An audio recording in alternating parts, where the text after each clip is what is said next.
Now, get ready for the hottest podcast coming out of Dallas, Texas, with Sean Fox, K Boogie, and Cowboys Nikki. Stars talking Cowboys. Let's go! Yo, here we go again, back up on the scene. Stars talking Cowboys, you know what I mean. The podcast, repping everything with silver and blue. Keeping it real, that's what they do. Let me tell you about the crew. Sean Fox, spitting facts. K Boogie's giving game. Nikki's got the stats, so of course she covers everything. It's showtime, so let's get to the biz. And that Stars talking Cowboys, yeah, you know what time it is. What's up? What's going on, bro? What's up, man? Man, we are here. Yeah, we're here, brother. We are here to talk about what happened last Thursday night. Well, the good thing of it is first of all, let me get our introduction in. Everybody, welcome to Stars Talking Cowboys. I am one of your hosts, OG Fox. We got K Boogie on the line. What's going on, party people? And we will have the enjoyable Cowboys Nikki on as soon as she gets done being the queen of the group. She's the queen to be.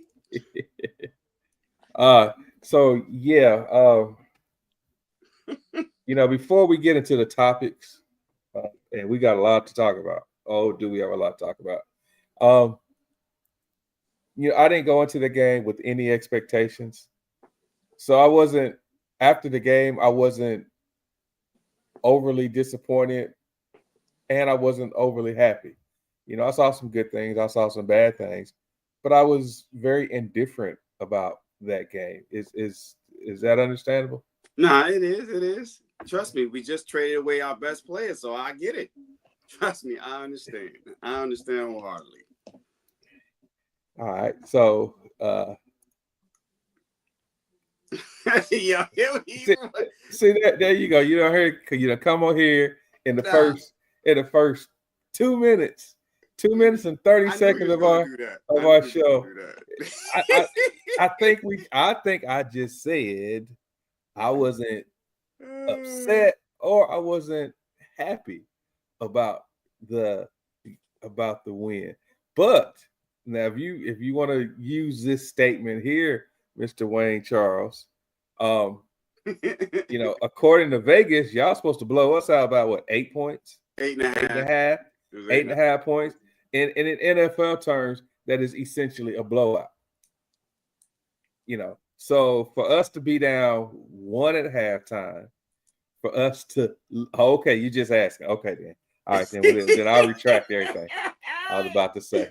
No, but for us to be down 1 at halftime and to lose by 4, to fumble where we fumbled at in the red zone, for CD to have the dropsies, this also being opening night in a hostile environment, I just say it was a good game. It was tough. It was a tough game. I mean, it was unfortunate that, CD had the dropsies. Ferguson dropped a touchdown pass. Miles Sanders basically, couldn't outrun a linebacker, and then he fumbled. So, all in all, it wasn't a bad game. I went to bed late because I was so energized because it is the Philadelphia Eagles versus the Cowboys.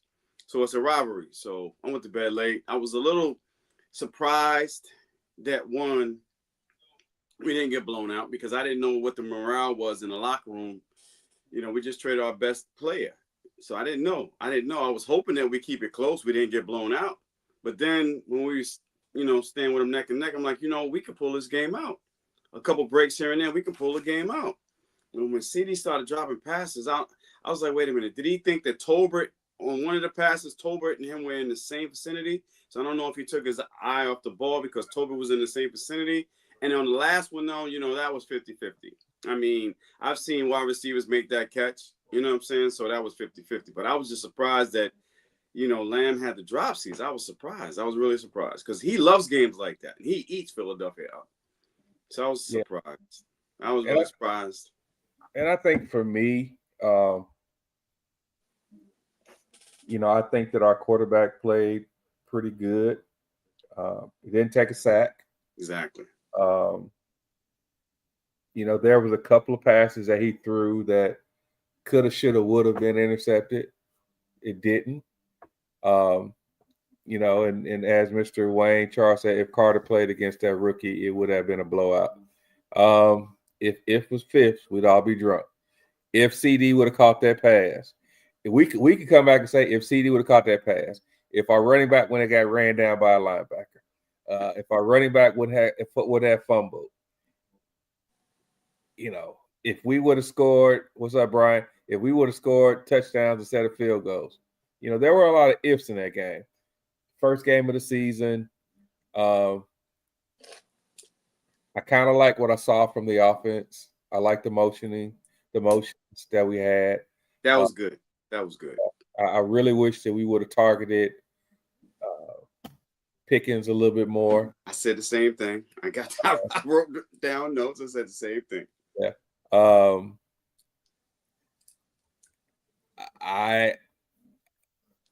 I think that could have put a little bit more air on both of those balls to the tight ends. I think one of them, the tight end, shouldn't have turned around because he gave the defender the opportunity to turn around with them. If he would just kept, his back to him, or even if he would have slowed down and let the defender run through him, that could have been a pass interference. But I just think there was a lot of opportunities for us during that game. We didn't capitalize on it. We lost. We're 0-1. Am I panicking? No, I'm not. I'm zero not panicking. I thought the second half, both teams ran up and down the field the first half.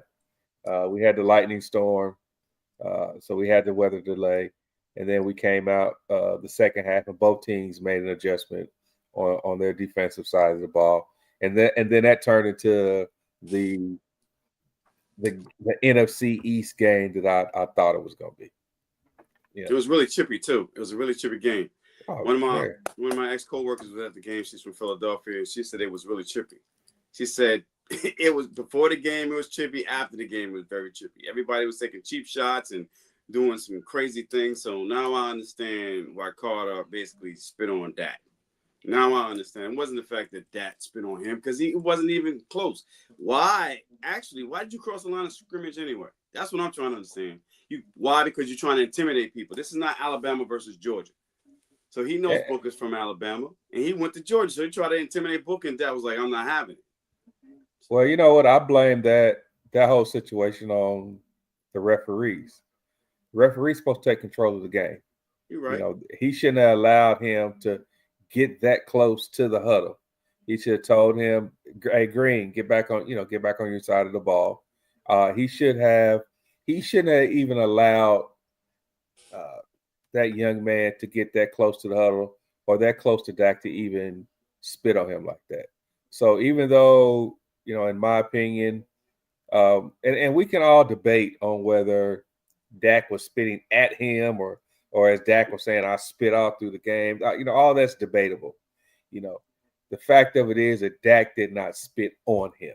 Exactly. So for him to come back and to spit on Dak, yes, I felt like the punishment fit the crime at that point. Now, who provoked it? We can all sit up there and say, hey, if Dak wouldn't have did this or this action was like this because this person did that, yeah, we can debate that all day long.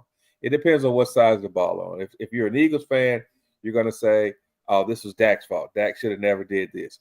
If you're a Cowboys fan, you could have said Dak was spitting at the ground and this and that. Those debates are going to go on as long as this subject keeps coming up. So that part, it is what it is. But for the young man to physically spit on another person, I know that probably, 95% of the people in the world would probably be ready to fight. Exactly. So, fisticuffs. It would have been fisticuffs. Somebody got smacked. Yeah. So, and like I said, I really wanted Carter to play. I want to play the Philadelphia Eagles at full strength to see where we're at. and we just didn't get the job done. We had the opportunity to, we didn't get the job. We didn't take advantage of them missing one of their most valuable players on that team, and we didn't take advantage of it. So, and just in my opinion only, our biggest issue was not containing Jalen Hurts. Sorry, I know. Not containing Jalen Hurts. If we would have just contained him 2 out of his multiple runs that he had, it could have been a different game. And all his runs came on third down. It seemed like he was getting the first downs and touchdowns. Most of his big runs came on third down, which was passing downs, and they didn't basically keep the edges. That's my thing. I have notes. I'm like, wait a minute, why didn't they just keep the edges? And we saw the same thing in the KC game against the Chargers. You're going to take an inside move, wide open. And the Cowboys doing the same thing. You take an inside move, the edge is wide open for Hurts to run. Yeah. You know what I'm saying? But I'm like, come on. What are we doing here? You're supposed to set the edge. Keep your passing lanes. Keep your rushing lanes. And that's something that they didn't do. So that's why Hurts was running crazy in the first quarter and the second quarter, because they did not actually keep their rushing lanes. Now, I see what Brian says about a spy. I don't even know if a spy would have helped, basically, if they would have kept their pass rushing lanes. You didn't need a spy for that. And the only person that could spy him wasn't playing anyway. Two individuals. There was Agent Zero, and Michael Parsons, the only 2 people that you could put a spy on Hurts. That's it. Well, we live and we learn. From a coaching staff standpoint, I guess we'll live and we learn about this, about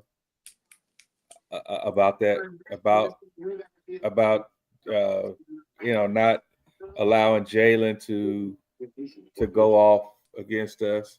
So, like I said, overall, in just my humble opinion, I thought it was a pretty good game. I had to watch it to the end. I couldn't leave early. I wanted to leave where I was at once the rain delay came, but I couldn't because I really wanted to watch that game because it was a close game, 20-21 at halftime, and then it became a defensive game in the second half. We only 3 points was 41 points were scored in the first half. Only 3 were scored in the second half. Yeah, how do you know who can and cannot spy unless you put a spy out there? Well, we actually had we actually had 3 linebackers out there at a lot of times. And I tell you what, let's talk about the linebacker that we got. Are you talking about Murray? Yeah, let's talk about Murray. Let's talk about it. Tennessee. Let's talk about Murray. I think that we discussed him when we picked him up. He has horrible angles. Read and react was slow. His read and react diagnosis, very slow. Pass and run is really slow. Very. He is not that dude. Leofau has to play more. Leofau has to play more. You can't have one of our fastest linebackers not play. If you were going to spy, I would use Leofau to spy, because usually when you have a spy, he's fast and he's elusive. You don't just put anybody out there to spy Hurts. You don't do that. You got to put somebody out there with speed. Leofau right now currently is our fastest linebacker. So I would have put him, if we were going to have a spy, would be Leofau, but he only had, 6 snaps? I'm like, what happened? Why? Yeah, him and James Houston definitely need more reps. More reps. They definitely need more reps. I like James Houston. I like James. I like James Houston too. So them 2 definitely need more reps. I think, for us, like I said, when I going into this game, I had 0 expectations. When the game was over with and I drove home and I thought about all the stuff that we could talk about, we could have talked about CeeDee Lamb's drops. We could have talked about the fumble. We could have talked about the running back getting caught by a linebacker. But at the end of the day, we just didn't get the job done, and we had a chance to get it done. So I can't come up with any excuses. I still woke up the next morning, put on my work shirt.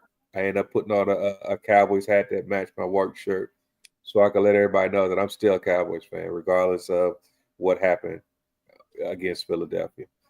And I even take it even further. I lost in a pool at work. Really? I lost between $250 and $300 because I refused to pick Philadelphia on my. I would have won outright if I would have picked Philadelphia to win that game on Thursday night.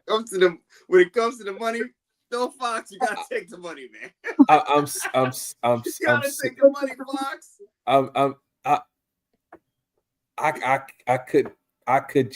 I could not just pick Philadelphia. I just couldn't do it. For the life of me, I could not do it.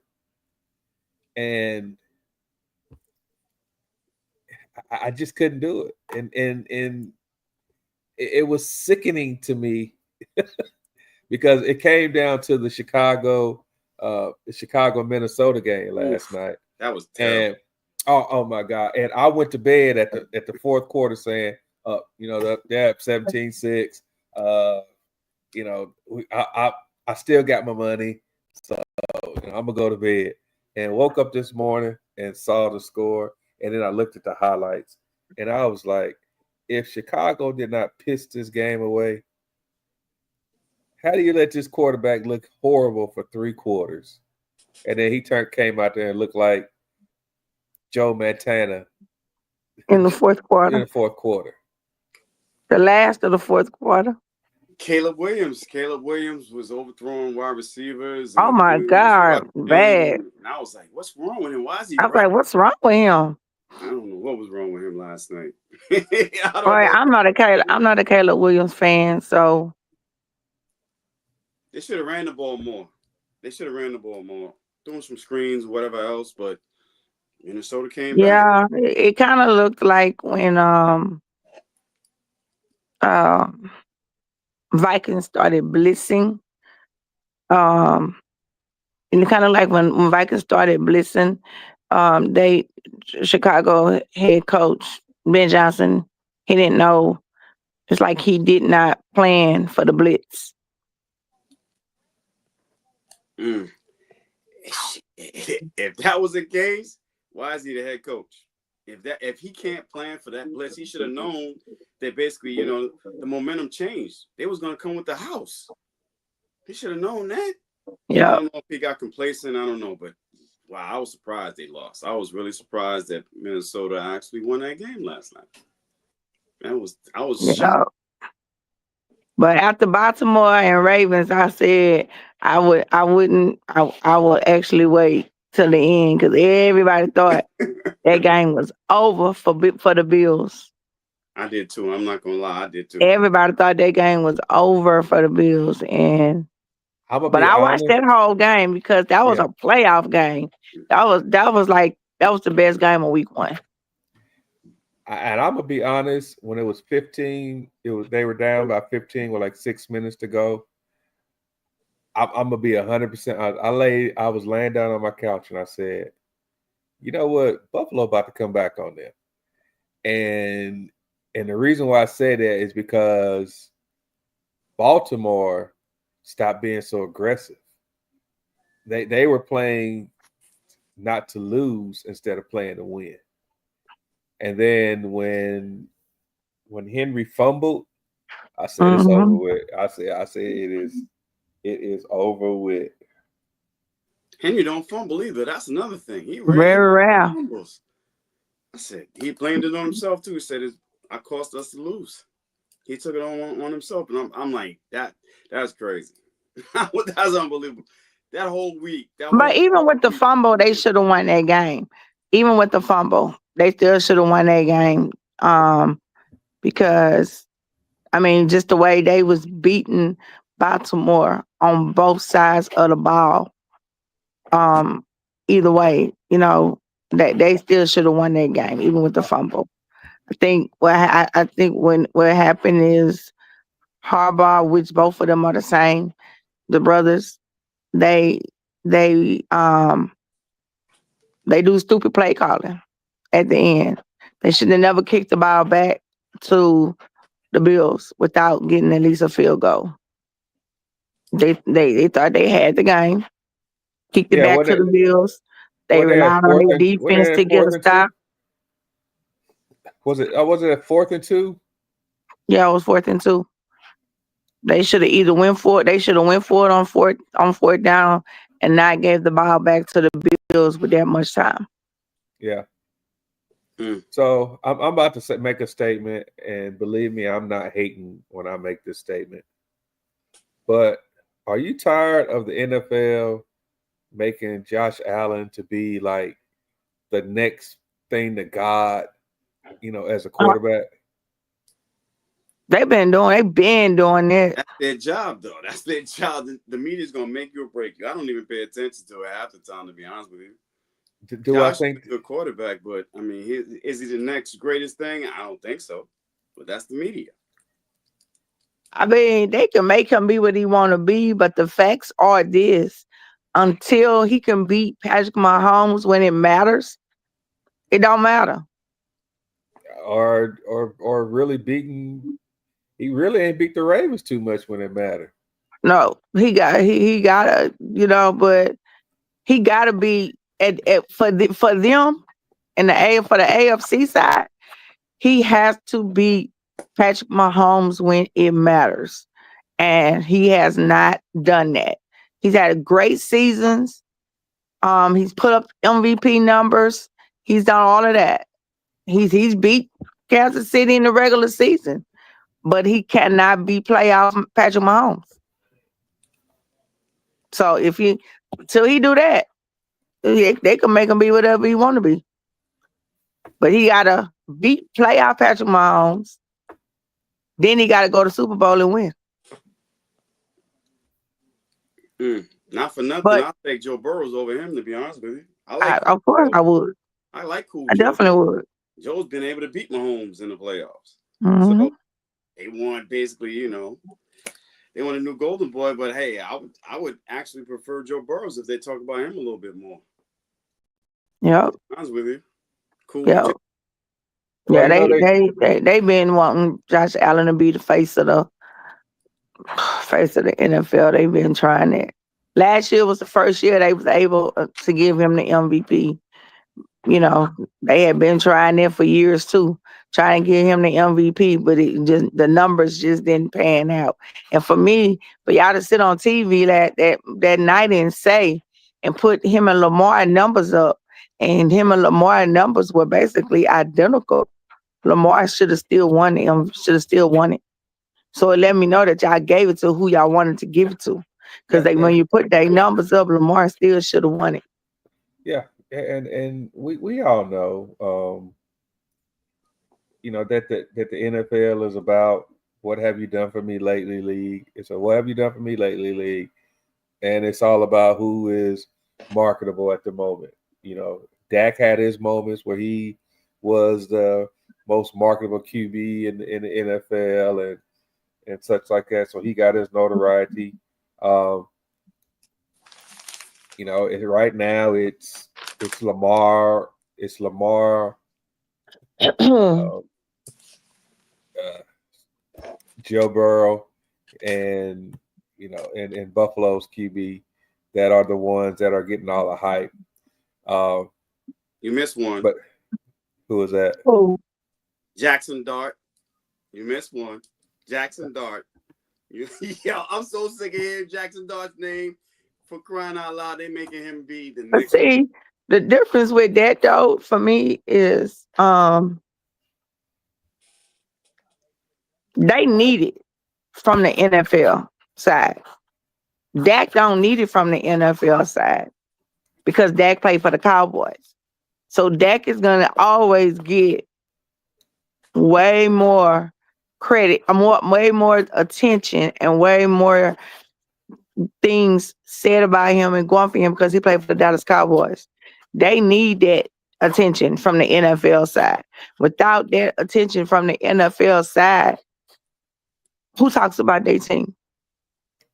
Yeah, Joe Burrow and Cincinnati. Cincinnati has been the doormat of the AFC North for a long time. Well, them and Cleveland have been trading places, so to speak. Right.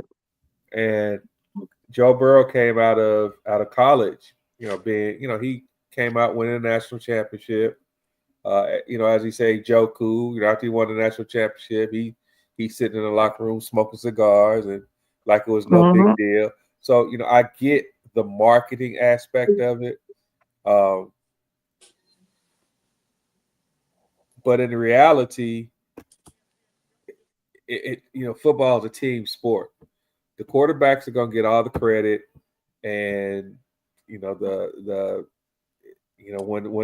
they win, and they're gonna get all the blame when they lose, and all the flack when they lose. Yeah, well, because technically, think about the first half of the Baltimore Bills game. Neither offense could stop. Neither one of them. I mean, neither defense could stop neither one of those offenses. All right. So it was bad defensive play. Same thing in our game. Both defenses played horrible. But then when they came back and made adjustments, what was the term I kept hearing on NFL Network? This was a no scout week.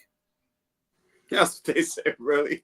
Yeah, this first week is a week of no scouting. Nobody can really scout anybody. And yeah, no scouting and no something else they said talking about coaches' jobs and what coaches didn't do or can't do or whatever. They were just like saying this was the week for you to just enjoy football, not be so intense about whether you won, whether your team won or not.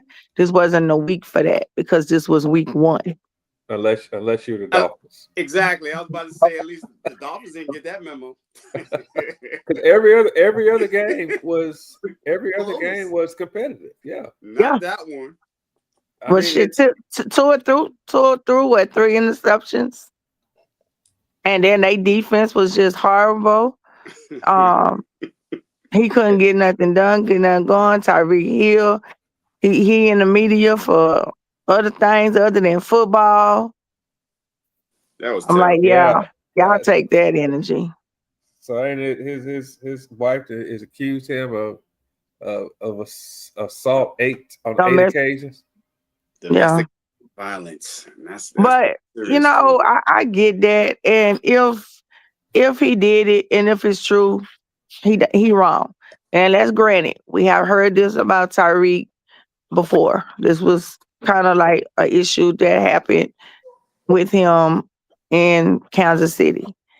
But my thing is, you were willing to accept this and deal with it as long as he was still with you. But when he said, well, of course, y'all not together no more, y'all divorced or whatever now you want to talk about it. I just want women to stop using certain opportunities for a chance to feel like they could come forward with these type of things. If this is what he was doing and he's been doing to you, no matter what the money is, no matter who he is, speak up, talk about it, say it when it happened, because now you look angry, you look bitter, and you look like you're only doing it because y'all not together no more. If he's doing these things, football player, basketball player, regular person, got money, whatever, we as women have to step up and come forward when these things are happening. Don't wait till you left me, or you leaving me, or we done divorced, and now I want to get on here and I want to say, Sean Fox beat me up and he drugged me and he did this to me in 2020 in 2019. Yeah, and I think I need to that speak up when that happened first.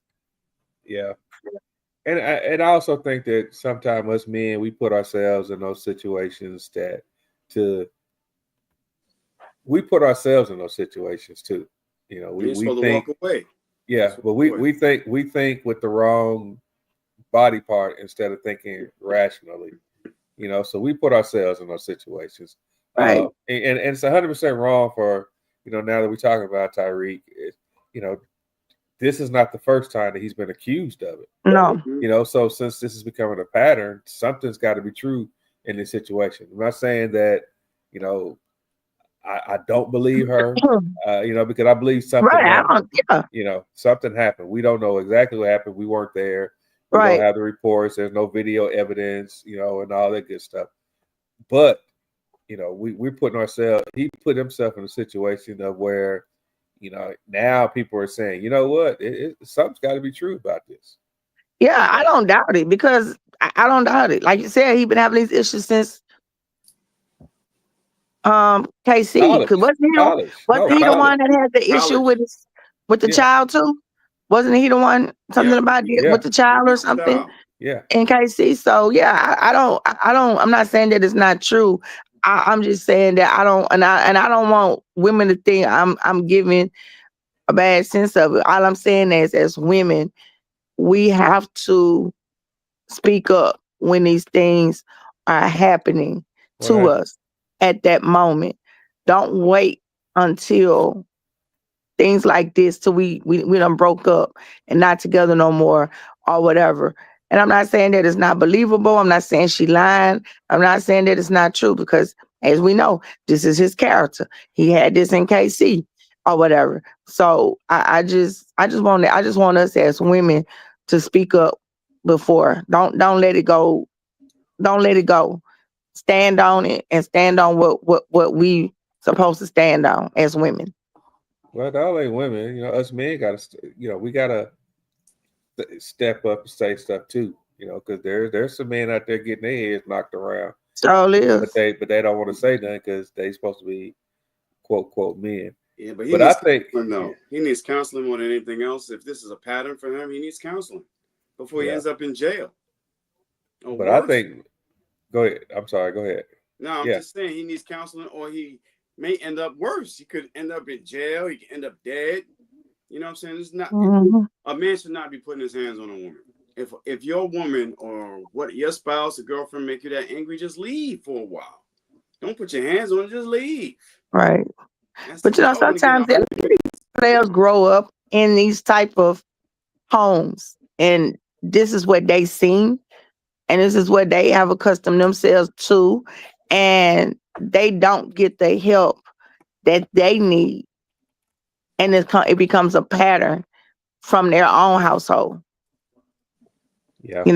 It becomes a pattern from their own household or childhood or whatever, and they carry that with them. And then when they become adults, that's the only thing they know how to reflect to because that's what they seen. So absolutely right. Get counseling. Talk about it. I mean, it shouldn't be that hard for you to just leave. Now I know it's sometimes men do try to leave, and you got women that try to stop them. You ain't going nowhere, blocking the door and taking the keys, and you know what I'm saying. So when it gets to that point, that means it's an issue all the way around because it was reports about her as well, saying that she was kind of like an aggressor at a time with some of this stuff. So again, like Sean said, we don't know. We don't promote domestic violence. We don't agree with it on either end of it, whether it's the male, whether it's the female. And the same thing go for a male. If a woman going upside your head, leave. Woman going upside your head, call the police. Send her ass to jail. She'll leave you alone. If I knock your ass across the head with a shoe, call the police. I'm gonna leave before they get there though. Well, That's why it's easy just to walk away or run away. I ain't gonna be that stupid to try to stay there and tell my damn story. I tell my story when I get in the car, but I'm gone for the moment. Oh my gosh! You don't want to be labeled and have simple assault. You don't want to have handcuffs in the back of a police car. You don't hit them in the head where you can leave a bruise. That's all right. Well, my thing is too many cameras in the world today to even remotely. I'm gonna turn my back to her and let her just hit me on my back a couple times. But it's too many cameras in this world today. There's a camera everywhere. Everywhere. You don't never know who recording what. Yeah, you can't get away with nothing. So, but I think, going back to football, I think the situation in Miami, I think it's time for Mike Daniels to find someplace else to go. Yeah. I think that he's lost the team. I think the team and take Tua with him. Yeah.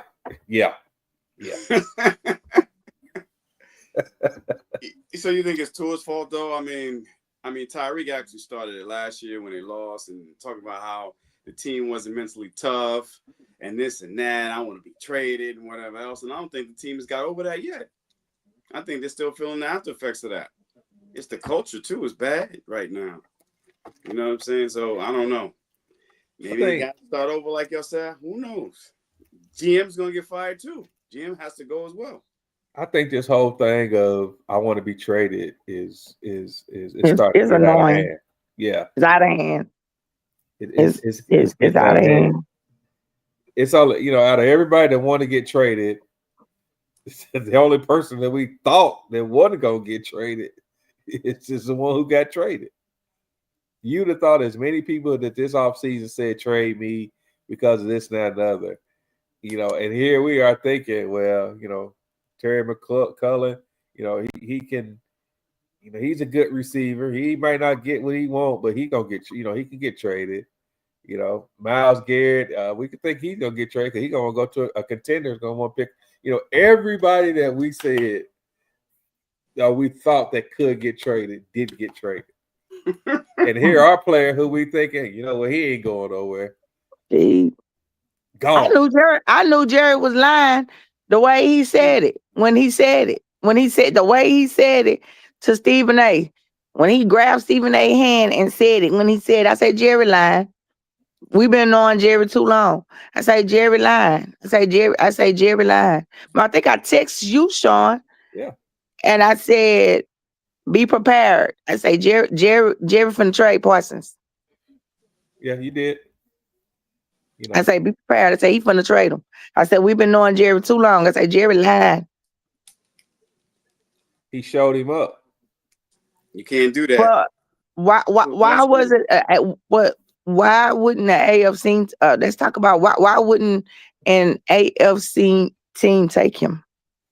Well, from reports that I'm hearing, and I think Jay Glazier said it, was nobody had the salary cap.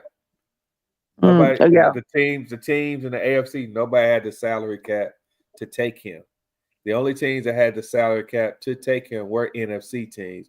And then a report came out that Philadelphia offered the most. Yeah, and then Jerry said, I'm not sending him to Philadelphia. In my opinion, sending him to Green Bay, just like sending him to Green. That was worse. In my opinion. Yeah. I think, like I said, he said that all those teams didn't have the salary cap for it, or they wasn't offering enough capital, draft capital. Because Philadelphia offered.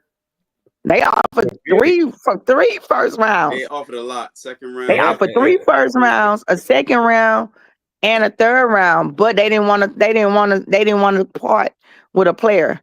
And Jerry wanted a player that could come in and play now. He didn't want a player that would come in and we would have to still develop or wait to be developed. He wanted a player that could come in and play now. And Green Bay obviously is the only team that had that half of what, because of what we needed. He wanted a run stopper. So I can't knock him for wanting a run stopper. I can't knock him for wanting that. I just feel like you could have got that in the off season. I think you waited too long to try to get that to get that, and you compromised your team with waiting on getting it on getting that. That's just my opinion.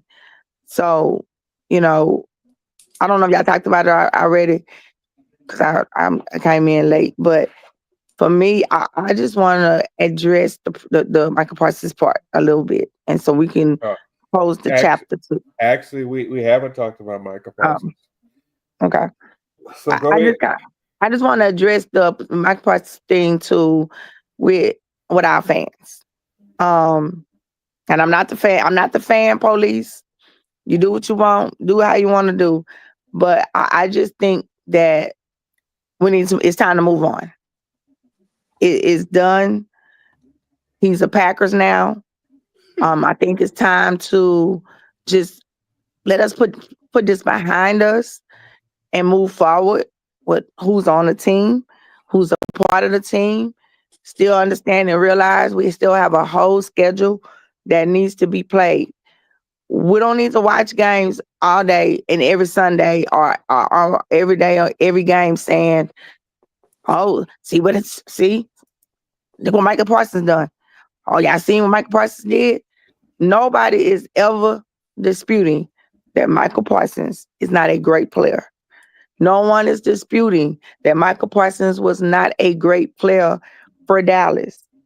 We all loved him when we got him, and we all still love Michael Parsons, and we all wished him the best, and still wishes him the best, just not when he play us. But we got to move on. We just got to we got to let it go. We just got to, because if we keep staying stuck in that, you're missing on what things good your team did do in the game with and I'm gonna say it, without him. Kenny Clark didn't the first half. Of course, he didn't have that many snaps. But when he came back when they did the adjustments and he came back in that second half, we showed why we got him as well. Yeah. It showed why we got him as well. So I love Parsons. I hate that it had to come down to him getting traded. He said he didn't want to leave Dallas. For me, I wish it could have worked out on both sides. But I do still feel like if you did not want to leave Dallas, your agent works for you. So if you didn't want to leave Dallas, you could have instructed your agent to get it done with Dallas. You didn't do that. So for me, you saying you didn't want to leave Dallas is a, I don't know, because the agent works for you. And if Jerry offered you a contract, and if you agreed on a contract with Jerry without your agent, and you're saying that Jerry's saying that you told him send it over to your agent received it, decided he didn't want it, XYZ. If you still wanted to be in Dallas, as you say, you could have instructed your agent to get the deal done, because this is where you want to be. Or you could have fired your agent and got the deal done on your own. Well, even on that part, we can't even really say it was the money, because that $6.5 million difference. You're gonna lose that in Texas. Yeah, he's gonna lose that in Texas, where he wouldn't have lost some of that in Texas. So I think it got to a point it tells me it was a lot more. It tells me it was way lot more than just it tells me that it was more than just that. Yeah, it was personal between them two. It got personal after a while. So I mean, you can't sit up here, right, and go back and forth with Jerry, because that's what happened with Jimmy Johnson. That's what happened with Jimmy Johnson. Jimmy Johnson and Jerry going back and forth at a bar. Same thing happened. You can't do that. Jerry has the emotional fortitude of a 5-year-old. He's just like President Trump. The same thing. if you be combative with either one of them, I'm gonna show you who basically is man. I'm gonna show you I'm a bigger man than you. Right. Look, and that's the problem. You ain't even got to go back to Jimmy Johnson. All you got to do is go back to Cooper. That too. Yeah. With him go not back to Amari Cooper. Yeah. That too. Go back to Amari Cooper. It's petty. Jerry's always petty. He's petty. He's petty. Yeah. He's very petty. He need to grow up. And he's 81. What shit? He 90? Whatever. Almost. What is he? 84 years old? Something like that. I don't even know, but I'm just saying. Yeah, 84, 85. You're a businessman. You know what I'm saying? Grow up. Just because you have somebody that does not conform to what you want him to conform to, then we have a problem. Parsons is not going to sit down and conform to you. Yeah. No. Even Swagger said the same thing. Sometimes you got to stand on what you believe in. You can't turn back. You got to stand on it. Well, I think if that statement, when it came out publicly, I think if that statement had never been put out publicly, I think they still could have got something done. But when that statement came out publicly, him saying, I don't know if he said it on his own or his agent told him to say it as using it as a tactic, I don't know. But when that statement came out saying, I no longer want to play, the main thing of that statement that pissed Jerry off is him saying, I no longer want to play for the Dallas Cowboys again. At that point, Jerry's mind went to, oh, that's what you said? You said that publicly? Okay. Well, I'm going to show you publicly you won't play for Dallas again. Yeah, because that's when he brought out that statement. We had a handshake agreement, and I bought the team on a handshake agreement, and he wanted to let him know right then and there that okay, I got you. You told me one thing, and then like I told some people last week. You got to put some blame on. You got to put the blame on both sides, 100%. But where did it all start from? Yep. And you're right, John. A handshake don't work in 2025.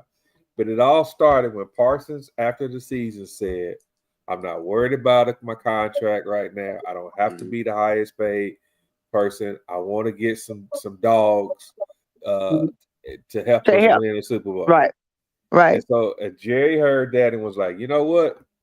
I got you. Let's talk." Boom. Parsons like, okay, get with my agent. Agent said, you younger, you this, however they said it. But I'm like you, Nikki. One thing I got tired of, and I'm still tired of seeing every day on Sports Center and NFL Network and all these other places, everything that Micah did, and if the Cowboys would have had this, no, there's no ifs. There's no ifs in football. We don't know what he would have done if he would have played for us. We don't know. We if he would have played against the Eagles, in my opinion, and just my personal opinion, the defensive scheme still would allow Jalen to run all over us like he did. Correct. Because even when we stopped the run, we started stopping the run in the second half. Even us stopping the run, we could not stop Jalen. In that beginning, we didn't. Yeah, no, we didn't stop him in the fourth quarter. Well, we talk about the edges. They got to set the edges. The edges were not set, and that was the problem. You could put a spy on him, but if the edges are not set, it doesn't matter. It doesn't matter. Right. Exactly. So our scheme did not allow us to. Now, when we came out and we started blitzing, and we went to that cover 3, that kind of messed him up. That 100% messed him up. They said, "Why are y'all laying down talking about my Cowboys?" That's absolutely, But Mr. Cowboy hater hunter, we're Cowboy fans, and this is a show that we come in here and we talk real about our Cowboys. What the hell is this? We don't No, drink he's on our Kool-Aid. YouTube page. We don't drink your spiked Kool-Aid on this show, homeboy. Yeah, we love our Cowboys. All three of us. Look, as you can see, I got a Cowboys. I got Cowboys in my picture. Kenyatta got Cowboys behind him. Right I got Cowboys in that corner. Yeah, Nikki got Cowboys out here. So we are 100% Cowboys fans.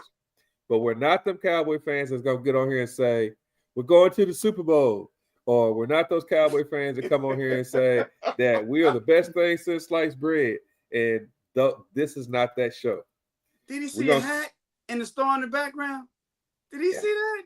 Yeah. Wow. So 100%, bro. Don't think that we are hating on the Cowboys. We're just speaking real. We lost the game on Thursday. And we started off by saying this, and then we moved on to other subjects. But we came out and we said, I would say what I said.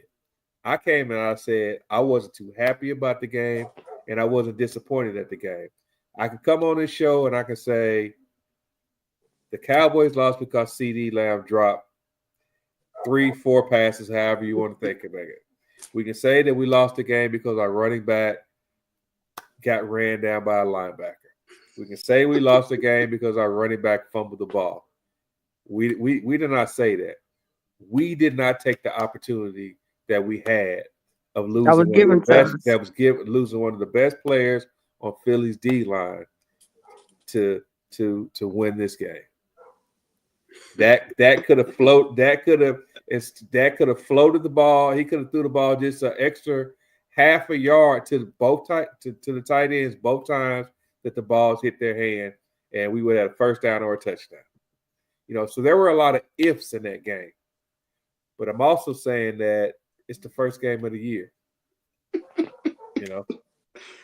Yo, we haters. No. I gotta laugh with that one. No, I think that's his name is Cowboys haters. But still, though, we talking bad. We telling the truth. Yeah, we just talking the truth, bro. We didn't say anything good like, hey, we only have 4 penalties. We usually average 8 a game. We didn't even get to that point yet. So I don't know. Maybe he's feeling some type of way because Mike is not here, because there are a lot of fans that's going to be upset that Mike is not here. And the press is just going to keep taking jabs and jabs, especially Thursday night. They're going to take more jabs because they're playing the Commanders on national television. So, Nikki, it's not going to go away. It's going to be here all year, to be honest with you. No, it's great. And keep it moving because it's going to be here. I can't do it. I can't. I just it's draining. It's too much energy for me. I just feel like we have so much to still look forward to with our season, even with losing to, losing Thursday. They didn't. Nobody gave us a chance to win that game. Win that game Thursday. No one picked us to win that game. Then I not only said we wouldn't win, but they said it would be over with by halftime. So for us to go neck and neck in this game against the Super Bowl champs and only lose by 4 points, and we only lose because, of course, we don't want to say we lost because of those things, but we did lose because of those things, along with other things. So, okay. So let's apologize to Mr. Hunter. He's getting you for laying down in bed, Nick. That's what he I ain't laying down. He being too he being too nosy. Yo, he pivoted now. See what you got on in the bed. He been through that. He going way beyond the screen. Damn, he doing too much, huh? Way too much. He doing way too much. He looking anyway. Just before you finish your comment, we do have a lot of fun on here. So enjoy the ride. This is probably Nick, one of the best rides. He's trying to put you in Magic City right now. He's trying to put you in Magic City right now. That's what he's doing. Magic City, baby. I hear you, brother. Oh man. God. But Nikki, seriously though, you're gonna hear it. You're gonna hear it from Thursday onward. Anytime Michael Parsons sneezes, I'm just saying though. We just got to move on. We know Parsons is a great player. We know he's dynamic. We know that he does. We know what he can do on the field. We know what he does with helping the defensive scheme, and we know that he can be a difference maker for you. And I'm not knocking that at all. But I'm just saying, as fans, we can't sit here all season long, and every time Michael Parsons make a play, we gotta jump on Facebook and we have to relate it to Dallas. He gone. Because I promise you, our fans are so flicker flacker. As soon as yes, they are. We do as soon as we do better and we put some wins together, all that's gonna go away. For me, this coming game Sunday. I told you we didn't need Michael Parsons. Is a must win. Passer anyway, don't stop the run anyway. So I'm glad we got rid of his ass. That's what they're gonna say. Jeep, I sent the if you check your inbox, I sent you the link in case you want to jump on and say hi to us. You ain't been on in a while, and as long as you don't cuss us out like you did a couple years ago. Not cuss us out, cuss the fans out. You do it. Yo, he wild for the night. My cousin wild for the night. Oh, yeah. What did he say? Jeep said we will win the next 2 games. Week 4 would show if it was the right decision. Oh, of course. And I think week 4. Week 4 gonna be. Oof. I think week 4 is gonna be a hype game. I think he's gonna prove. That's Sunday night football too. Yeah, he's gonna prove. He wants to prove that he is who he is, and our team wants to prove that. And we made a mistake letting him go. Mm. Yeah. And that's what it's all about. Just prove. Right now, it's all about proving. It's about proving us wrong. Even in his locker room speech, he pivoted a little bit towards trying to take a shot. They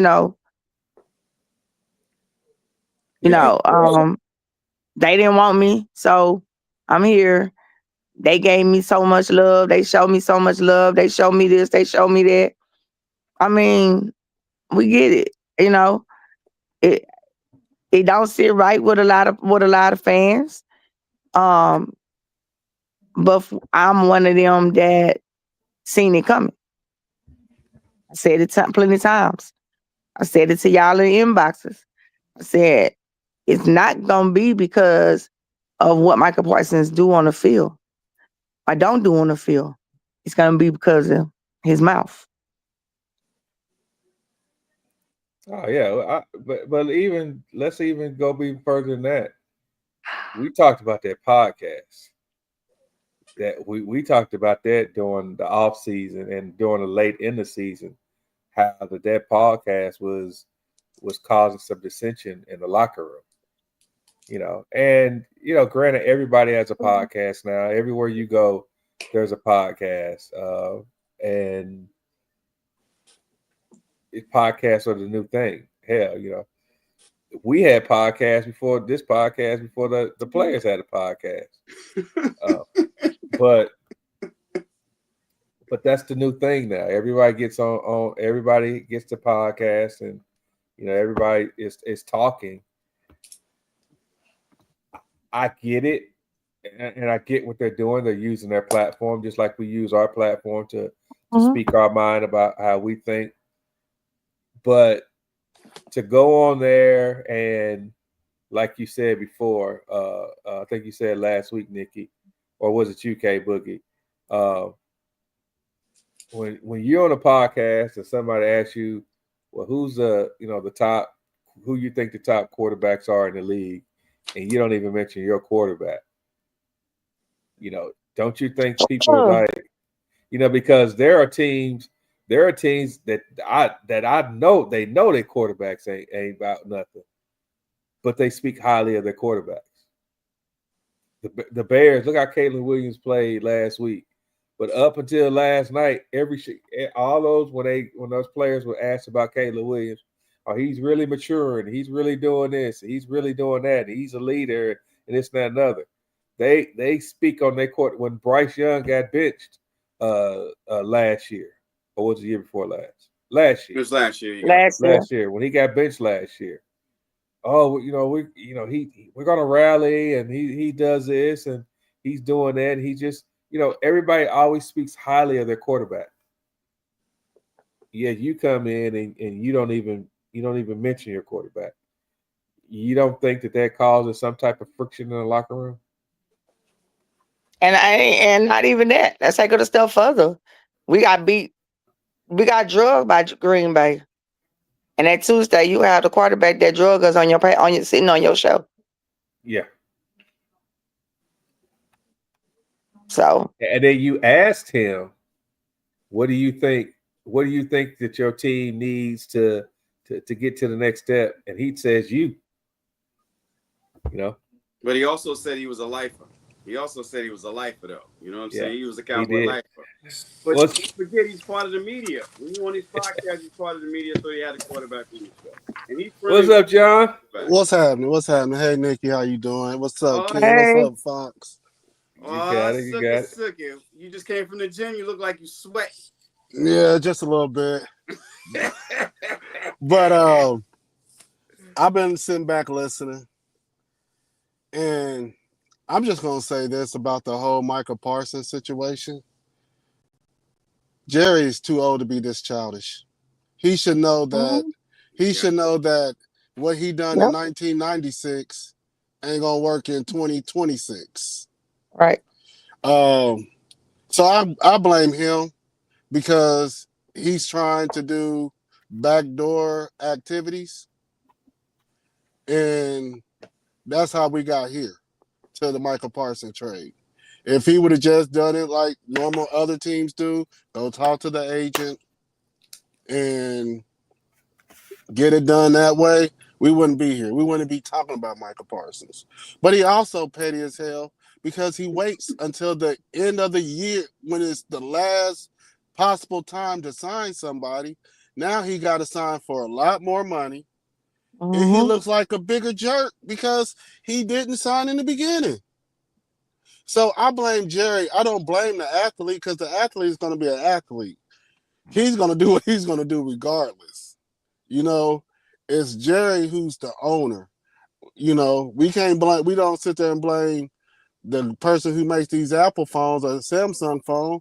When something go wrong, you say Steve Jobs. You know what I mean? You go right to the name. You don't go to Habib in customer service. You said Habib? Or you don't go to Keisha in customer service. Or Karen. So I want everybody to get, politically incorrect or correct. I ain't trying to get banned for my mouth because you know me. But nah, we don't blame the workers for the work that's done. We go we go over the worker's head and go to the owner of the company. And that's who we should be pointing the fingers at. Micah shouldn't be even criticized at this point because Jerry knows the rules of the national. Yeah, he knows the rules. So Jerry goes around breaking rules to try to save a few dollars. So and it backfired. I'm glad it backfired. And I'm the person that's going to tell the truth. I bet against the Cowboys on Sunday. I didn't take the points because I figured that we would cover the points, which we did. Thank you. But I did bet against us because I knew that our defense was not going to be able to stop the two-headed monster. One of them was going to succeed. Either Hurts or it was going to be the running back. Saquon. Mr. Barkley. Yeah. And this week, I'm betting with the Cowboys, even though they playing my little nephew, who's the starting running back for the Giants, Tyrone Tracy Jr. from Indianapolis. His dad's a Ben Davis alumni, so it's his mom. So that's nephew. But we'll win the next two games. But week 4, I'm seeing 6 sacks by Parsons. You said 6? We're going to run the ball. We're going to run the ball. We're not even going to pass the ball that much. That's the best. That's our best. Run the ball. We're going to run the ball, guys. I'll give you 1.5. I'll give you 1.5 sacks. You want to bet a Coke on that? Football too. Sure. Sunday night, they got to chip it. They got to chip Michael Parsons. They're gonna have They to got to chip forget him. Chip. They're gonna have to double because he's gonna have a way with both of our tackles. Well, Steele is weak link anyway, because Steele was giving up a lot of pressures on. And who you think they're gonna Oh, go yeah. against? Woo, I was about to say, Who he's the weak link. They He the weak link on the line. They're gonna put him on Steele. Oh my God, a lot of the Steele. time. I seen Steele's back more than I see him block. Mm-hmm. He's terrible. That's why I said we're gonna have at least. He's gonna have at least 6. He is terrible. But I don't think they allow 6. I don't think they give him 6. They might not give him I say 6. he get 1. I say I'm not gonna say he's not gonna get none. I think he get home to at least 1, maybe 2, but I don't see 6. Okay, I say it like this: if he doesn't get 4 or 5, if he doesn't get between 4 to 6, they will get at least 6 to 8 as a team. You think so? Yes, because we will put that much attention on him, and it'll be a lot more one-on-one coverages on other places, and that's where we'll get beat at. Well, I think we kept because I think we kept 3 tight ends for a reason. Right. So so we're gonna need them. We're gonna need all 3 of them. Screen passes all day. If that's the case, screen passes. So G, let's ask you a question because you play defense. What would be the best way to neutralize Michael Parsons? Knowing the type of player he is, if you were scheming against him, what would you do against him? Run at him. Yeah, that's what Philly. 49ers, I already showed you that. And Philadelphia Eagles the same way. Also, if I was scheming with Michael Parsons, I would get some run-stopping defensive tackles and run-stopping other linemen. See, Von Miller, he said it best. He wasn't good against the run, but guess who else was? His tackles, his other defensive end, his linebackers. Yeah. So where he could we could use one more defensive tackle. Where he could be awesome against the pass. And that's all Dallas needed to do. I don't know what I don't know why they love Michigan players. I don't know why.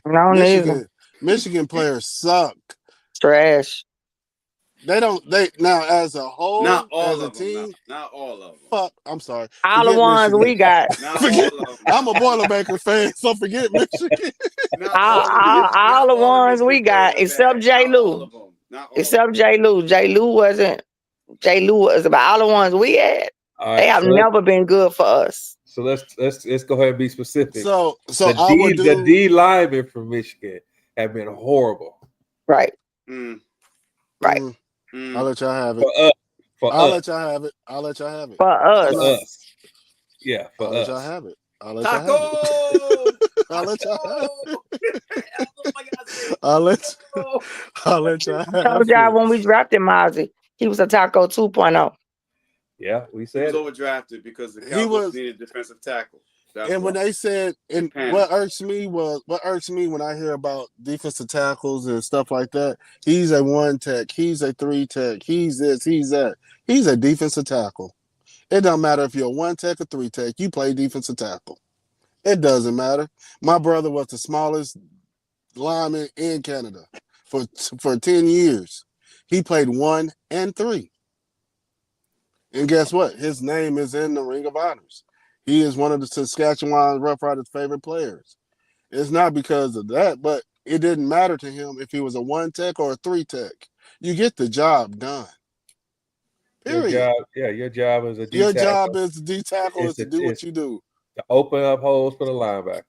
And that means get off your skates. So when people say he's a 3 tech, I don't care. He's a 1 tech, I don't care.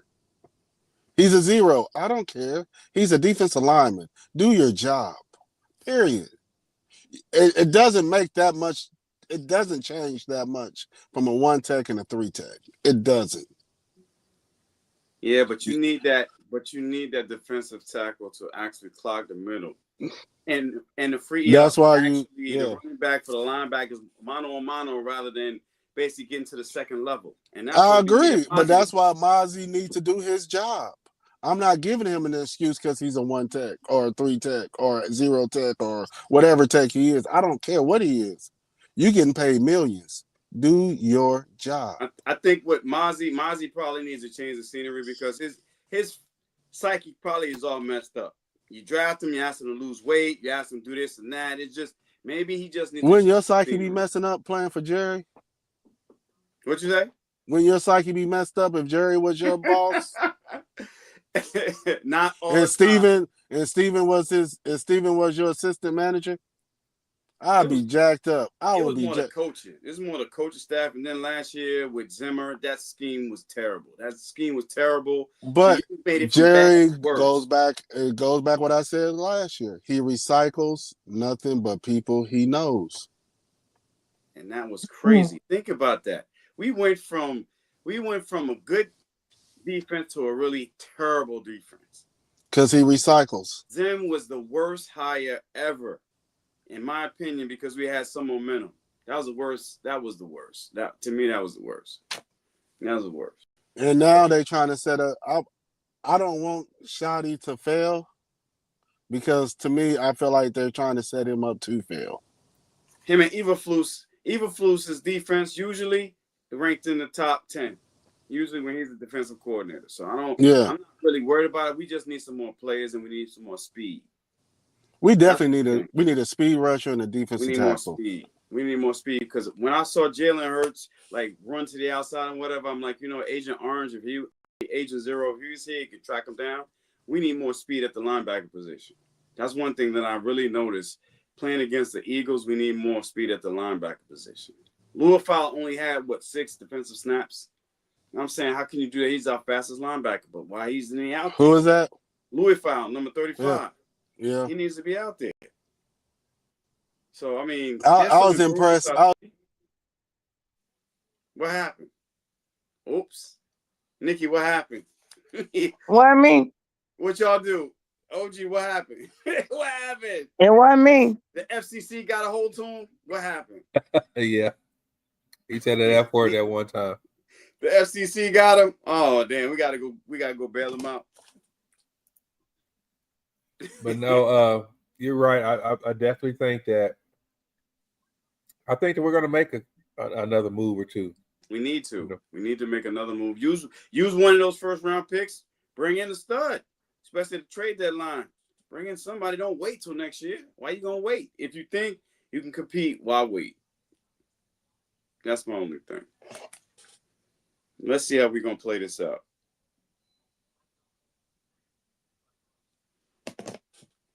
Man, what is going on? Everybody's in the black hole tonight. What is going on?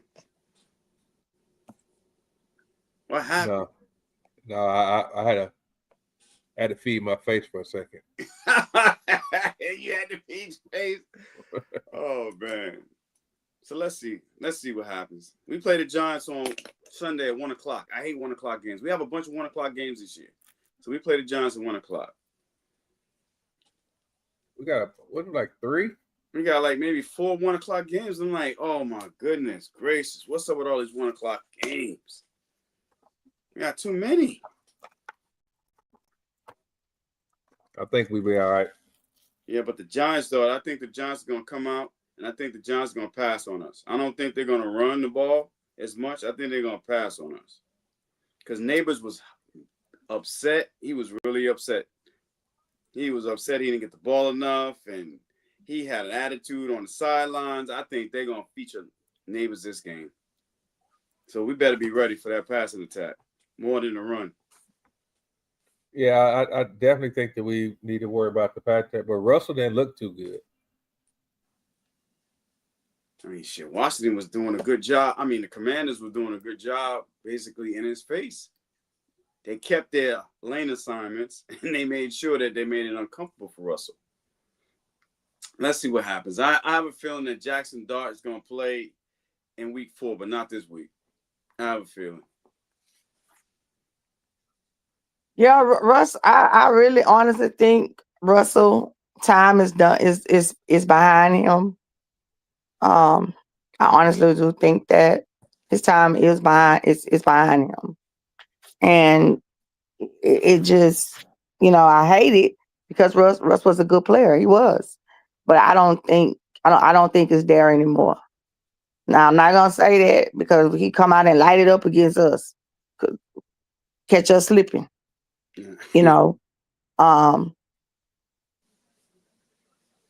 We should win this game Sunday. We should, but I have seen us also struggle in these type of games that we should blow away. I've seen us struggle in these type of games. So we just need to be prepared for whatever. Because if Russell Wilson doesn't play good in the first half, we may see Jackson Dart in the second half. Yeah. I honestly think if Giants don't do something this season, Dabo will be what's that man's name? You talking about the head coach? Yeah. What's his name? Dabo. I honestly think Debo. Yeah, I honestly think he'll be gone. Oh, he should have been gone. And you can't have. It's too early in the season to have that type of blow up on the sideline with your number one wide receiver. Yeah. But don't forget, it's too early. His best friend plays quarterback for the Commanders, and that could have been one of the reasons why as well. Your best friend's over there balling, and you on here not getting the touches that you actually need to help your team win. So that could have been one of the reasons too. He was upset. But you can't react like that on the sideline with your team, your head coach, your team sparring, you sparring on the sideline. That's just not a good look from Malik Neighbors. And my neighbor's my boy. Come from LSU. That's my LSU boy. Love him to death. He a baller. But you cannot react like that on the sideline. First game of the season. Your coach go try to talk to you and you shove away from him. It's not a good look. It sends a bad vibe to the team already. Expectations are pretty high for the Giants. So, hey, it is what it is. I just hopefully he plays just like he did against the Commanders. He does against us because we don't need him doing too much. Right. We don't need him doing too much. We don't. But let's see what happens. Let's see what happens at 1:00. It's gonna be interesting. But I think the Giants are gonna come out throwing the ball. I don't think they're gonna come out running the ball. I think they're gonna come out passing the ball. And then they're gonna try to unleash their pass rush on Dak Prescott. So we're gonna have to run the ball too. Like they have a good D-line. Yep, that they do. They have a good D-line. Because the loser of this game will be 0-2. And 0-2 in the division. Not just the record, but 0-2 also in the division. So this is going to be very interesting at 1:00. That's why I can't understand. We usually play the Giants, to be honest with you, at home at 4:00. Now we're playing at 1. Well, like I said, it's week 2. You got some. I was about to pull up the schedule here, and so we can go over the games from week 2.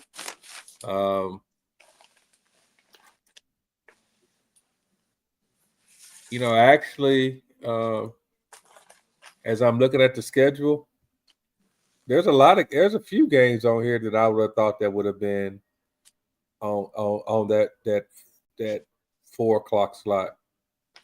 Well, no, because usually it's the NFC. I mean, usually it's the NFC West games. So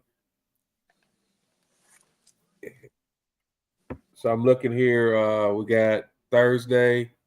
We got Commanders and Packers. That's a primetime game. Oh, Lord. Nikki, get ready. Nikki, get ready. I'm just saying, get ready. Then you got us and the Giants. There's a few, pretty good games on 1:00. You got Bills and Jets. I think that's going to be a good game. it's a lot of division games. You got the Dolphins and the Patriots. Who else is at 1:00?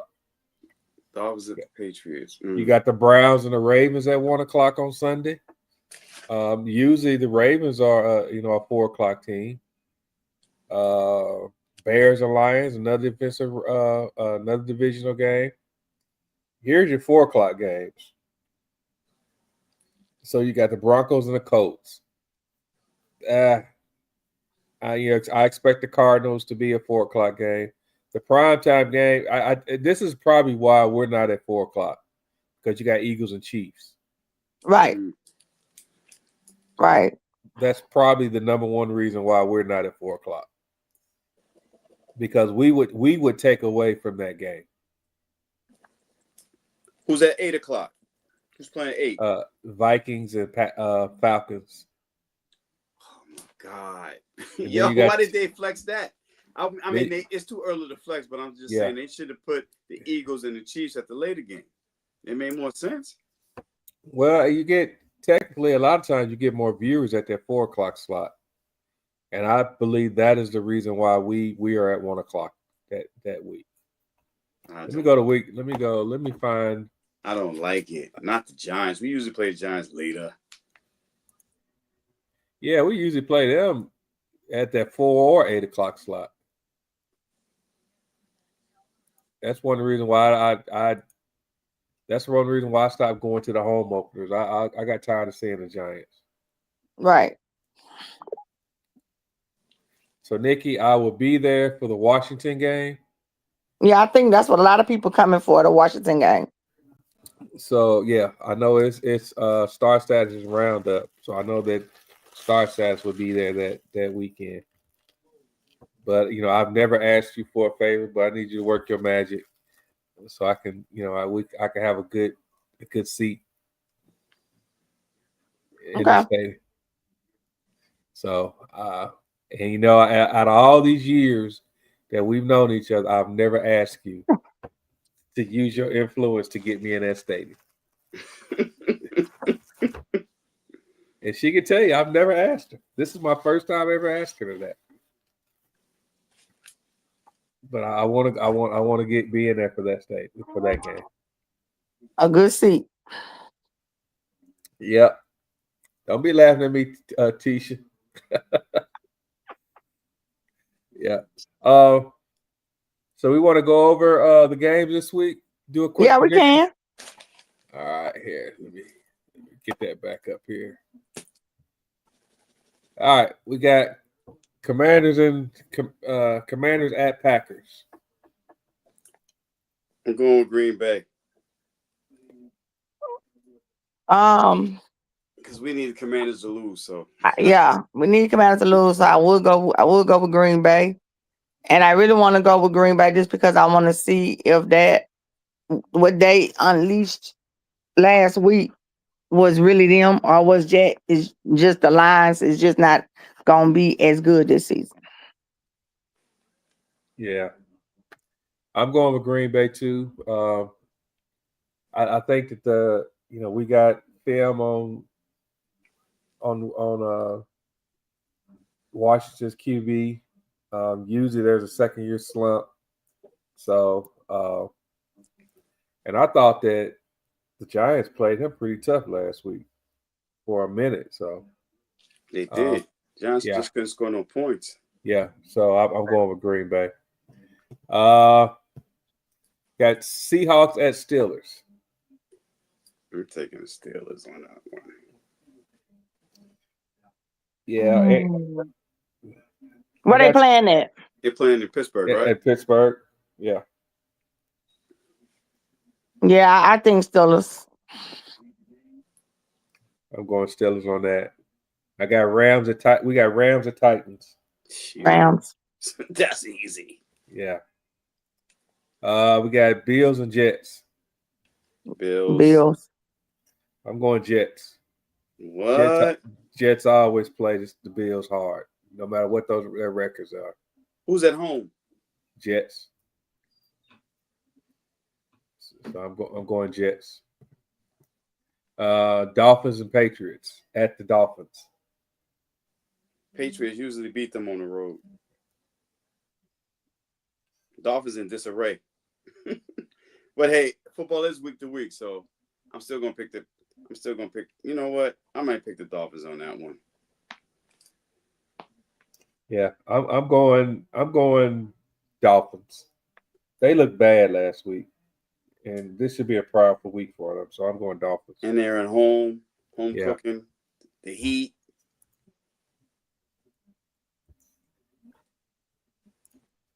Who you got, Nikki?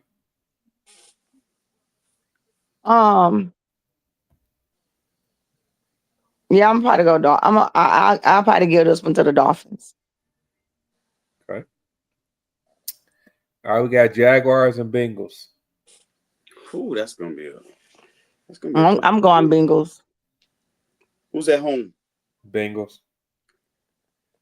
Yeah, I think I'm gonna go with the Bengals on that one. Yeah, I'm going Bengals. Okay.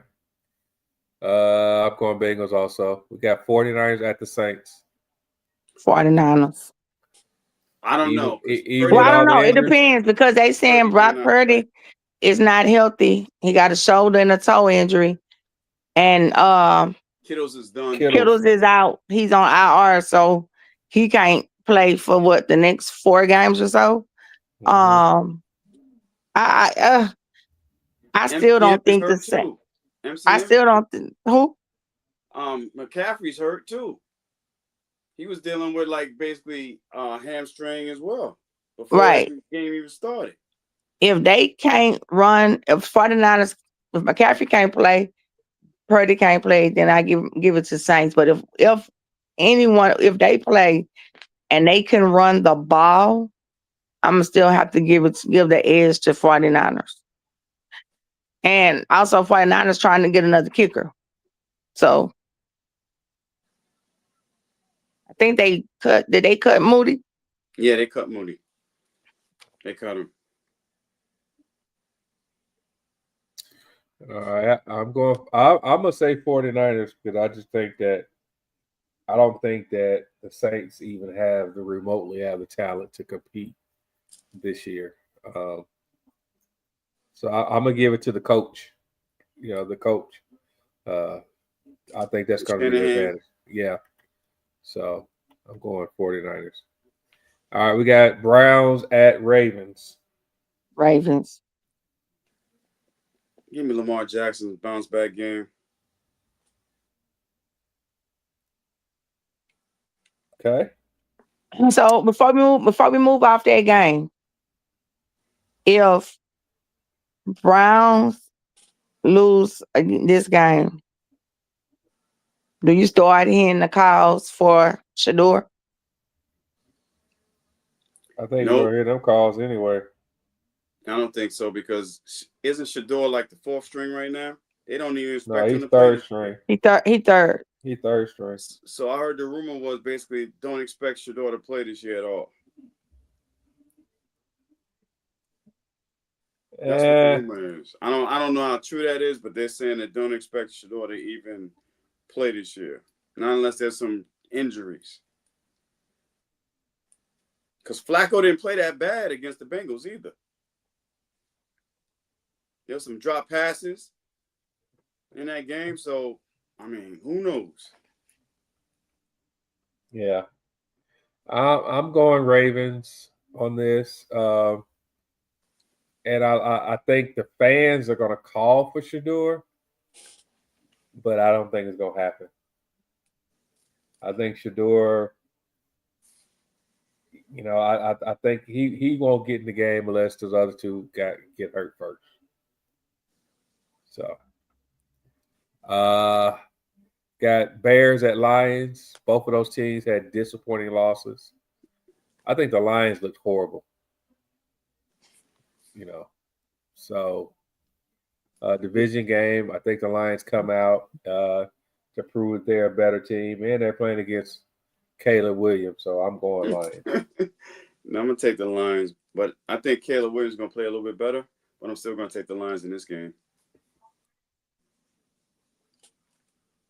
Okay. Lions got to eat.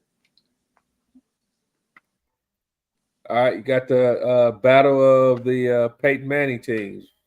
Broncos at Colts. That could be a really good game. That could be a good team. That could be a good game, but I'm going Broncos. Who's at home? Colts. Well, that's gonna be. I'm not giving Daniel Jones two games in a row. I'm not doing it. Not against Sean Payton. You don't like Danny Dimes? No. It ain't that I don't like him. I mean, we played him and faced him for years. It ain't that I don't like him. I just think that the Broncos have a little bit more than what the Colts have. Their defense and is crazy. Along with coaching, I just think Sean Payton is the better coach in this game. Yeah. That's what I'm going with. Yeah, I'm going with the Broncos. We got Panthers at Cardinals. Taking the Cardinals on that one. Yeah, I'm taking Cardinals also.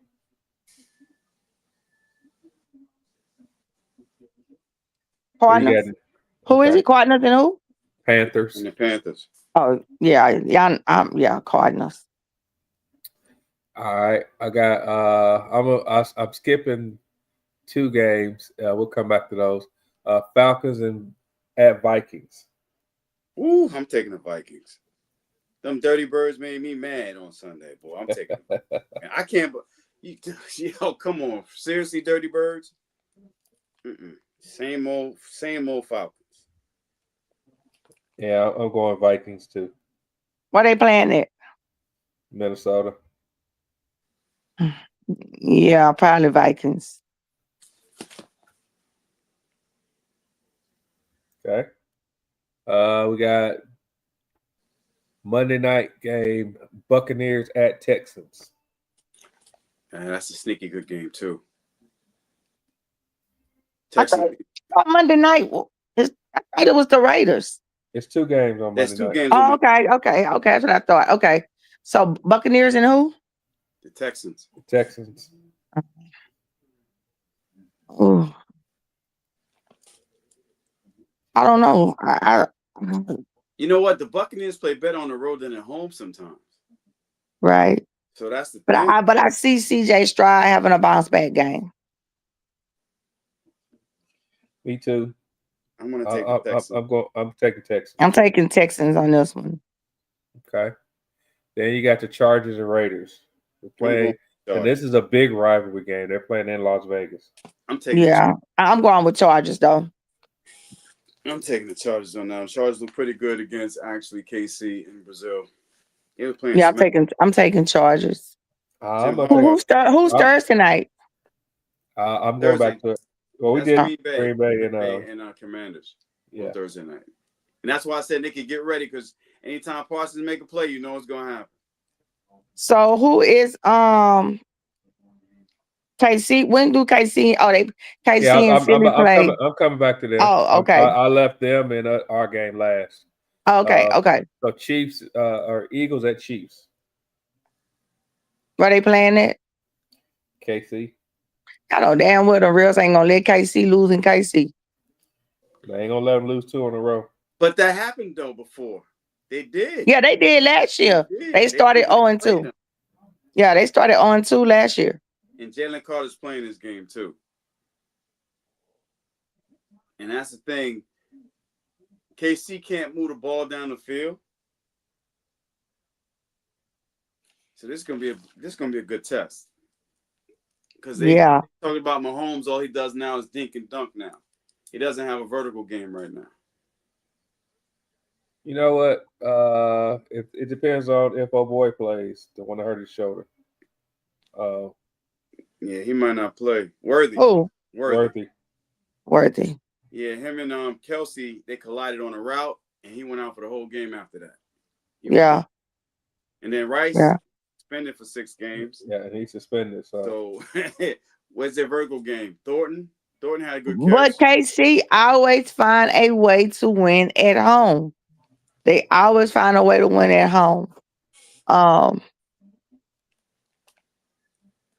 don't don't know. I'm gonna take the Eagles on that one only because the Eagles beat them in the Super Bowl. The Eagles basically are saying that they didn't play their A game against the Cowboys, and they're gonna bring their A game against the Chiefs, from what I read. So I'm gonna pick the Eagles. I'm gonna pick the Eagles, and if KC starts the season at 0-2, in that division, man, that's gonna be something else.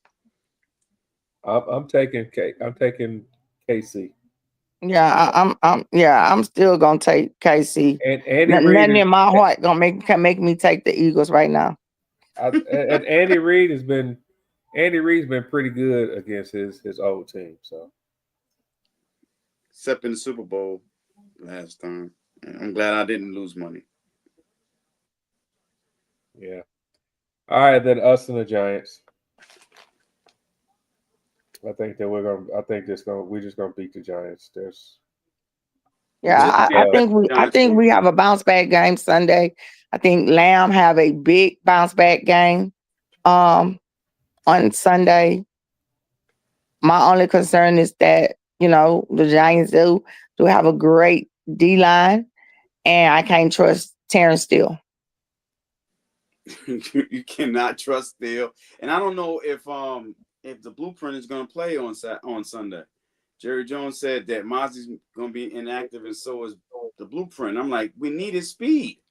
Yeah, but they said that Brian said that he has to be consistent in practice. He has to be consistent on his reads, on what he's doing. He can't just put him on the field like that. So I respect that he feels like he's not ready yet to hit the field. Yeah. I respect that. And our run game is not bad with who we have with Williams and Sanders. The run game wasn't bad on Thursday. It really wasn't. It's just the fumble hurt us. And getting hawked down from behind. And getting caught from behind from a down defensive back was just like, but I feel like if we can run the ball, I think we could be okay for another week without Blue. Yeah. Because see, the following week we play Chicago in Chicago. Right. Damn, I was looking forward to Blue. I was looking forward to having Blue and Turpin on the field at the same time because of the speed. It's gonna happen. It's coming. It's gonna happen. But I just think that it probably won't happen to maybe week 4 against Green Bay. Sunday night game. And that's when I think we'll need him the most. Really need him. No, it's going to be interesting. I mean, I like Williams running the ball, but, Miles does have a fumbling problem. He always have. And it showed us he always have against Philly, so that's my only problem. He can't be fumbling like that in the red zone. That costs us the game. Ferguson can't be dropping passes either in the red zone. Yep. And Lamb Shaw can't be dropping passes. That was wide open passes. Yeah, he can't do that this week or the rest of the year. He got enough. He didn't drop enough passes for the whole year. For a whole year. So. Exactly. And please get Pickens in the game early, because Pickens you have to. Our receiver that if you get him involved in the game early, he's gonna have a productive game. Now, not only that, it keeps him mentally in it, because he made a couple ball. He made one bonehead play. And it looked like he was on his way to another one. So you saw that, right? Yeah. So let's get him involved quick. You got to get him involved. Screens, whatever else, deep post, whatever. Get him the ball. You know what Lamb could do. Just get Pickens the ball, keep him in the game. Yeah. We got to open this up. We got to open it up a little bit. And I don't need Pickens' body language acting. I don't need the body language that he is. Like bored. Yeah. I don't need that body language from him. I'm 100% with you on that. He was only targeted 5 times during the whole game. He caught 3 passes for 30 yards. He needs more targets. He needs more targets. I know everybody was complaining that why is he going to CD? I'm like, if CD's open, why not hit him? I said, Pickens has great hands, but if Lamb is running wide open, you got to go to the open man. Yep. That's just simple football. Yep. We're gonna see. 1 o'clock. 1 o'clock games on Sunday. Damn. Oh man, this is gonna be interesting. All right. Well, once again, it was enjoyable. Nice, enjoyable show. Oh, one last thing before we leave. So, who do you think should start at defensive end? That's another thing. Who do you think should start? I think it should be Williams, Sam Williams, and excuse my friend. And Marshawn should be the other one. Because when they both were in the game, when they were both in the game against Philadelphia, it seemed like they set the edge better, right? And then they were able to stop the run and rush the passer. Because I saw that. It may not be as explosive as Michael Parsons, but at least they can set the edge. And they can rush the passer. And then, you can bring in James Houston off the bench and then the rookie. And then Fowler can come in and just rush the passer because he can't set the edge. Every time he would rush the passer, they would run right past him. I'm like, Fowler, what are you doing?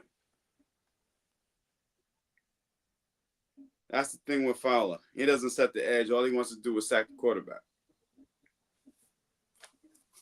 Well, like I said, I think it's the scheme. I don't think it's the players. I think it's the scheme.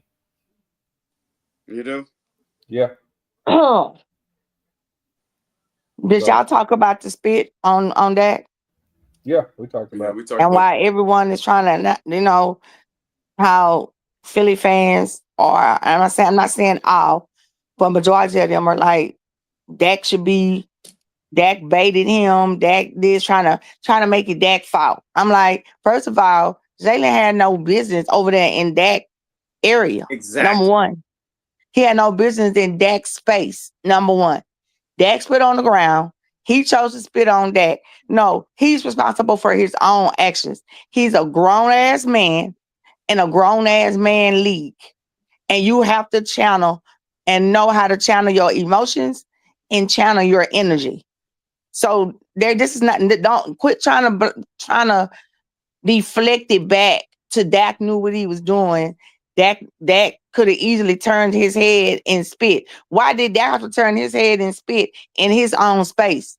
Jalen had no business in Dak's space. Exactly. To begin with. You was trying to bully the offensive line. And you were trying to bully. And it backfired on you. Exactly.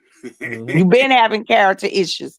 You had character issues before you came into the league. That's the reason you dropped in the draft. Because he was supposed to go as a top 3 pick. Mm-hmm.